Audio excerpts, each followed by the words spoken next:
From time to time, most of us will probably say that we could use some additional happiness in our lives.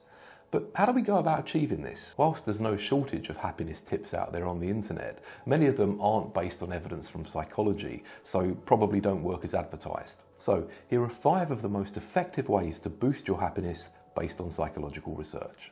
Tip number 1, inject some novelty into your everyday routine.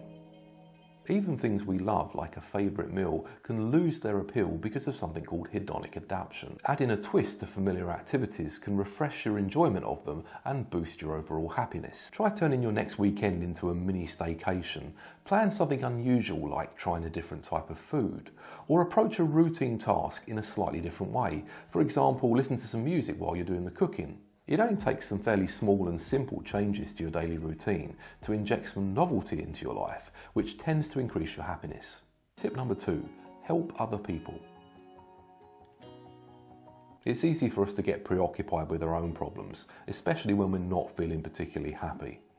But doing so tends to leave us unfulfilled and compromises our overall happiness. Helping someone else in some way, and no, that doesn't necessarily mean giving them money, taps into our evolutionary need for social connection and makes us feel good about ourselves, which tends to increase our overall sense of happiness. Try volunteering a couple of hours of your time to help out a friend with that thing they've been meaning to do for ages but have never gotten around to. Or maybe even buy a loved one a small gift that you know they'll appreciate. The key is to choose something meaningful and then observe the impact that your actions have on the person you're helping. Tip number 3, practice gratitude. When we're not feeling particularly happy, it's easy for us to fixate on what's wrong with our lives or what we're lacking. But this just compounds the unhappiness and tends to get us stuck in a downward spiral. Taking some time to deliberately practice gratitude for something that's going right in our lives or something that we already have that we enjoy shifts us out of this negative mindset and makes it easier to appreciate the other things that are right with our lives. Put aside a few minutes every day to jot down 3 things that you're grateful for. These can be really simple, like decent weather or a kind word or gesture from a colleague at work. Tip 4, be more social. At times when we're feeling unhappy, we tend to isolate ourselves, but it's on these occasions where social interactions matter the most. Being more sociable, even with strangers, can significantly improve your mood.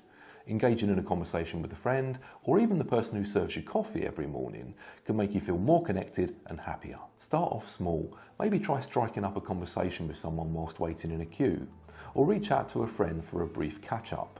Even short interactions can make a big difference to your overall sense of happiness. Tip 5, reduce your smartphone use. I know this isn't going to be popular, but constantly scrolling through the contents of our smartphones distracts us from real-world interactions and meaningful experiences, and tends to leave us feeling more drained and disconnected than happier with our lives. Try setting simple and achievable boundaries for your smartphone use, like a rule that says you can't bring the smartphone to the dinner table. Or turn off your notifications for an hour every evening. Reducing your smartphone use, especially during social activities, allows you to be more present and engaged, which frees up your attention to savour and enjoy these moments much more. Boosting your happiness doesn't have to be complicated. If you implement some of the advice we've covered in this video consistently, you'll quickly start to notice some improvements. See you in the next video.